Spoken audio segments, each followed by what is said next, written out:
ఇవాళ మరో ఇద్దరిని అరెస్ట్ చేశారు. ఎక్కడ ప్రొడ్యూస్ చేయాలా, వాళ్ళు ఎక్కడున్నారో తెలియదు.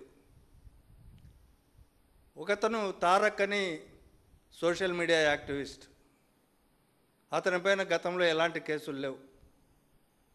అతన్ని ఉదయం గుంటూరు నుంచి పార్టీ ఆఫీస్కి వస్తుంటే తాడేపల్లిలోని సెంట్రల్ పార్టీ ఆఫీస్కి అతను బస్సు దిగి ఫ్రెండును, నేను మణిపాల్ హాస్పిటల్ దిగినాను, దగ్గర ఉన్నాను, వచ్చి పికప్ చేసుకోమని ఫ్రెండు చెప్తే ఇతను పోతే ఆ పాటికే లేడు. అతను ఎక్కడ పోయాడో తెలియదు, తల్లిదండ్రులకు తెలియదు.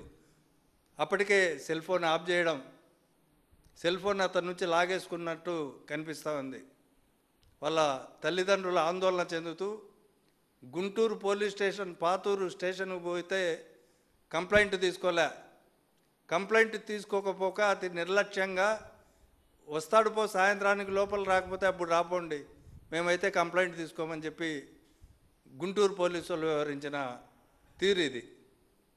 అంటే వీళ్ళకు ప్రజల ప్రాణాలన్నా వాళ్ళ మానాలన్నా ఈ పోలీసులకు లెక్కలేనితనం. ఇక్కడ ఫ్రెండ్లీ పోలీసింగ్ అనేది ఓన్లీ రాజకీయ నాయకులు చెప్పడానికి మాత్రమే ఉంది, కానీ వీళ్ళు పాటించడంలే.